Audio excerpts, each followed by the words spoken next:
So, how exactly does a country like Great Britain keep the lights on in 2026? It's an incredible story, really. A quiet revolution has been happening, where old energy giants have literally been switched off, and a whole new set of power sources are rising to take their place. Let's get right into it. To really get your head around how huge this change is, you have to think way back. I mean, the UK was the cradle of the Industrial Revolution, a world that was built, powered, and pretty much defined by one thing: coal. For more than 200 years, coal was the absolute beating heart of the nation. But that era, well, it's officially over. Zero. That's how much of Britain's electricity now comes from coal. Nothing. The country's very last coal-fired power plant shut its doors for good in late 2024, which made the next year the first completely coal-free year for the grid since 1881. It's a massive historic milestone, completely redrawing the country's energy map. So the big question is, what filled that enormous gap? And that brings us to the first big chapter in our story. The death of coal has been met by the incredible rise of a brand new green backbone for Britain's entire electricity system. Take a look at this. This is the new normal. If you look at the data from 2025, you can see renewables aren't just part of the mix anymore. They're the single biggest source of electricity in the UK, providing almost half of all the country's power. It's a total flip from where things were just a decade ago. And this chart just shows you the incredible speed of that change. Back in 2016, renewables were about 15% of the UK's energy. Just 10 years later, that number has nearly tripled. This isn't some slow, gradual shift, you know? This is a fast, full-scale energy transformation happening right before our eyes. And who's leading this green charge? Wind. Without a doubt, it has absolutely cemented itself as Britain's #1 power source, especially during those cold, dark, and, well, windy winter months. In early 2026, wind was consistently pumping out over a third of all electricity. It's the new workhorse of the grid. Now, while wind is the star, solar is its essential partner. And this number, 31%, that represents the massive jump in solar power we saw in 2025. What drove it? Well, two things really: a big boom in solar panel installations, and the simple fact that 2025 happened to be the UK's sunniest year on record. But renewables can't do it all alone. At least, not yet. You know, wind and solar are what we call intermittent. So the grid needs a flexible friend, something that can fire up quickly when the wind isn't blowing or the sun isn't shining. And for now, that flexible friend is natural gas. For decades, this wasn't an issue. The UK just got its gas from its own backyard, from these huge reserves under the North Sea. But those fields are getting old, and they're in a steady decline. So the UK isn't self-sufficient anymore. It's had to plug into a pretty complex global network to get the gas it needs. And that, of course, raises a pretty crucial question for the country's energy security. If the gas isn't coming from home, where is all this vital fuel being sourced from? So the answer is it's pretty diverse, but it relies heavily on imports. Almost half of all the gas Britain uses is piped directly from Norway, through massive undersea pipelines, making Norway, by far, the UK's most important energy partner.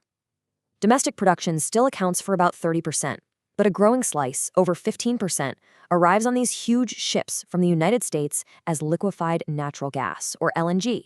That's just natural gas that's been supercooled into a liquid, which makes it way easier to ship across oceans. Okay, so we have renewables that come and go, and gas to fill the gaps. But the UK grid relies on a third pillar for that steady, reliable power that's just always on, 24/7, and that's nuclear.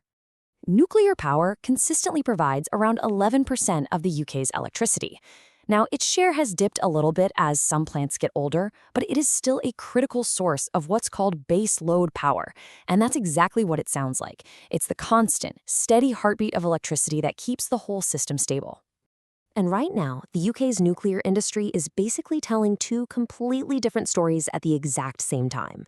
On one hand, you've got the old guard, this fleet of aging reactors. Billions are being spent to safely extend their lives, just to squeeze out every last bit of clean power. But on the other hand, the government is talking about a new golden age for nuclear, backing gigantic new power stations like Sizewell C to power Britain for the next generation. And this whole renaissance isn't just about building new plants. It's also a major strategic geopolitical move.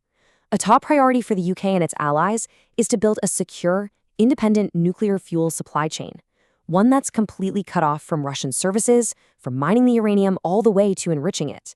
So we have renewables, we have gas, and we have nuclear. But there is one more critical piece to this whole puzzle. It's a vast, incredibly powerful network that keeps the entire system in balance. But here's the thing, it's almost completely invisible. We're talking about these things, interconnectors.